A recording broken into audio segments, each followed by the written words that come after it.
여호와께서 말씀하시기를 내가 반드시 내게 은혜를 베풀어 내 씨로 바다에 셀 수 없는 모래와 같이 많게 하리라 하셨나이다. 야곱이 거기서 밤을 지내고 그 소유 중에서 형 에서를 위하여 예물을 택하니 암염소가 200이요 순염소가 20이요 암양이 200이요 순양이 20이요 젖나는 낙타 30과 그 새끼요 암소가 40이요 황소가 10이요 암나귀가 20이요 그 새끼 나귀가 10이라. 그것을 각각 때로 나누어 종들의 손에 맡기고 그의 종에게 이르되 나보다 앞서 건너가서 각대로 거리를 두게 하라. 그가 또 앞선 자에게 명령하여 이르되 내 형 에서가 너를 만나 묻기를 내가 누구의 사람이며 어디로 가느냐 내 앞에 것은 누구의 것이냐 하거든 대답하기를 주의 종 야곱의 것이요 자기 주 에서에게로 보내는 예물이오며 야곱도 우리 뒤에 있나이다 하라. 그 둘째와 셋째와 각대를 따라가는 자에게 명령하여 이르되 너희도 에서를 만나거든 곧 이같이 그에게 말하고 또 너희는 말하기를 주의 종 야곱이 우리 뒤에 있다 하라. 내가 내 앞에 보내는 예물로 형의 감정을 분후에 대면하면 형이 혹시 나를 받아주리라. 안녕하세요. 행복한 아침 묵상으로 인사를 드립니다. 요즘 제가 가장 많이 묵상하고 있는 단어가 있습니다. 바로 목적이라는 단어입니다. 하나님께서 나를 부르신 목적이 무엇일까?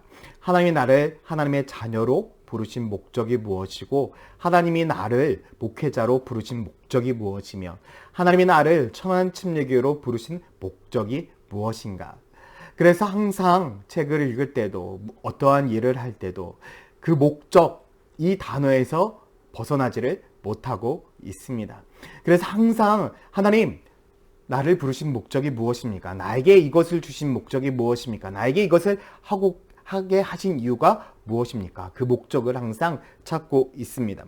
여러분, 목적을 잃으면은 너무나 안타까운 상황이 벌어집니다. 여러분, 배가 목적지가 정해져 있으면 어떻게 되겠습니까? 방향을 잃어버리고 맙니다. 비행기가 목적지가 없으면 떠돌이가 되고 말겠죠. 결국 배나 비행기는 항상 목적지가 존재해야 합니다. 그래야만 그들이 착륙할 수 있고 정박할 수가 있기 때문이죠.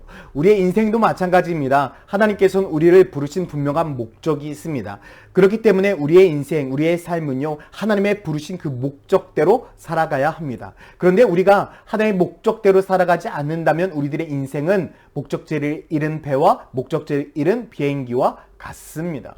그렇기 때문에 우리는 하나님의 부르신 목적을 기억하고 하나님의 인도하심에 따라 살아가는 믿음의 성도들이 되어야 됩니다. 오늘 본문을 보면 야곱이 하나님의 부르심을 잊지 않아서 그 부르심 때문에 올바른 결정을 하는 모습을 볼 수가 있습니다.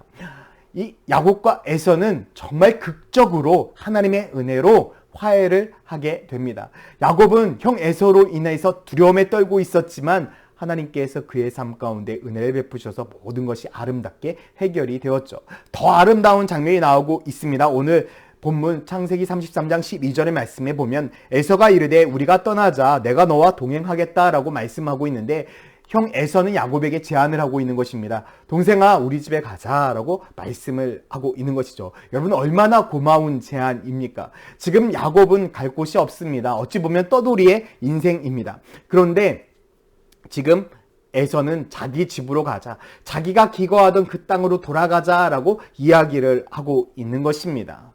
그런데 야곱이 무엇이라고 말씀하고 있냐면 13절 말씀에 야곱이 그에게 이르되 내 주도 아시거니와 자식들은 연약하고 내게 있는 양떼와 소가 새끼를 데리고 있은즉 하루만 지나치게 몰면 모든 떼가 죽으리이다 라고 말씀을 하고 있죠. 참 지혜로운 답변입니다.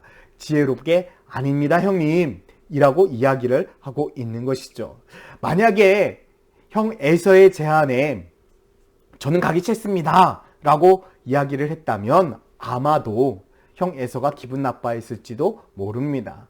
그런데 형 에서에게 아주 지혜롭게 저희 아이들이 약하고 아직 제가 가지고 있는 이 양떼와 소떼, 이 짐승들의 새끼들이 있기 때문에 저는 천천히 따라가겠다고 이야기를 하죠. 그러자 에서가 그러면 내가 너희들을 위하여 내 군사들을 붙여주겠다라고 이야기하죠. 400명의 사람들 중에 에서를 보디가드할 수 있는 사람들을 남겨주겠다. 여러분 얼마나 큰 축복입니까? 지금까지는 야곱을 죽이러 왔던 사람들이었지만 이제는 야곱을 호위하는 사람들이 되었습니다. 하지만 야곱은요, 이것까지도 괜찮습니다 라고 이야기를 하고 있습니다. 이유가 있습니다.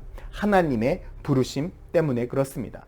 야곱은 형 에서로부터 벗어나서 하나님이 약속하신 그 땅까지 가야 됐기 때문입니다. 그래서 17절 말씀에 보면 야곱은 숫곳에 이르러 자기를 위하여 집을 짓고 그의 가축을 위하여 우릿간을 지었으므로 그 땅 이름을 숫곳이라 하였다라고 말씀을 하고 있죠. 형이 가야 될 그 길, 세일이란 곳으로 가지 아니하고 야곱은 숫곳에 머무르면서 그곳에 집을 짓고 하나님 앞에 예배를 드리고 있습니다.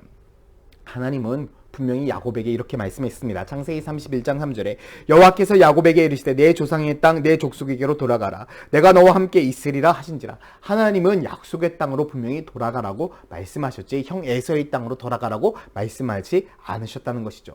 야곱은 부르심의 목적을 잊지 않았습니다. 사람이 하나님의 부르심의 목적을 잃지 않는다면 우리의 상황과 환경을 뛰어넘어서 인도하시는 아버지 하나님의 은혜를 경험할 수가 있습니다. 여러분, 하나님의 부르심 가운데 우리가 순종하면 때로는 우리들의 삶 가운데 힘들고 어려운 문제가 있을 수도 있습니다. 그런데 그 문제는 하나님의 부르심으로 나아가는 디딤돌이 될 뿐이지 그것이 우리들의 인생의 걸림돌이 되지는 않는다라는 것이죠. 그렇기 때문에 여러분, 하나님의 부르심을 잊지 않는 것이 너무나 중요합니다. 왜 하나님의 나를 부르셨는가? 왜 하나님의 나를 이곳으로 보내셨는가에 대한 분명한 목적만 잃지 않는다면 하나님께서는 우리를 놀라운 축복의 자로 이끄실 것입니다. 그래서 야곱은 그곳에서 하나님 앞에 제단을 쌓고 예배를 드리죠. 창세기 33장 20절에 거기에 제단을 쌓고 그 이름을 엘엘로헤 이스라엘이라 불렀다라고 말씀을 하고 있습니다. 엘엘로헤 이스라엘이라고 부른 이유가 무엇입니까? 다른 것이 아니라 바로 이러한 뜻입니다. 하나님은 이스라엘의 하나님이시다. 여러분, 이제 야곱 스스로가 야곱이라고 부르지 않습니다. 스스로 누구라고 부릅니까? 이스라엘이라고 부릅니다. 승리자. 누구 때문에? 하나님 때문에. 하나님의 목적을 잃지 않은 사람은 하나님 때문에 승리자가 되게 되어 있습니다. 저는 여러분들의 인생이 하나님의 목적을 잃지 않는 그런 믿음의 사람이 되기를 소망합니다. 그러면 야곱과 같이 하나님께서 우리를 승리자로 만들어 주십니다.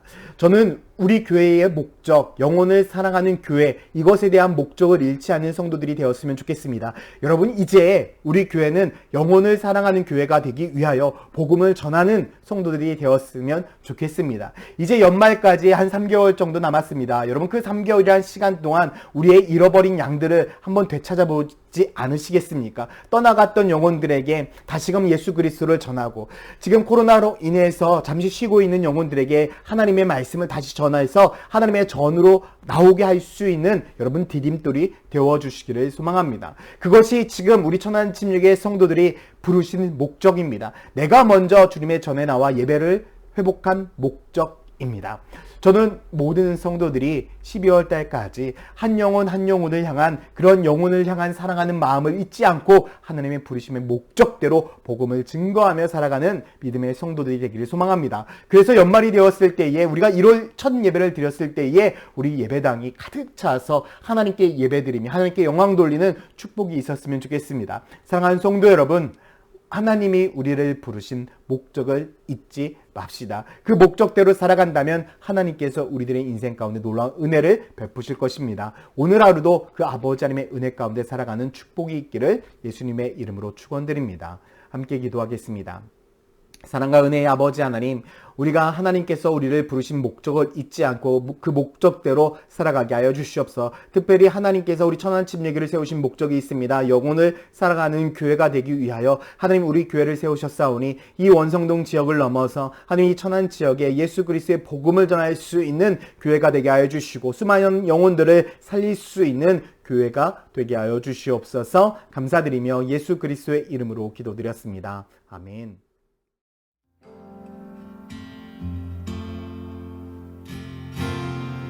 완전하신 나의 하나님, 완전하신 나의 주, 의의 길로 날 인도하소서.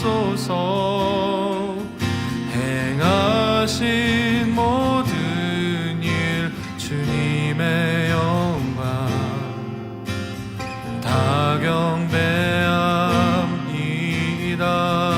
완전하신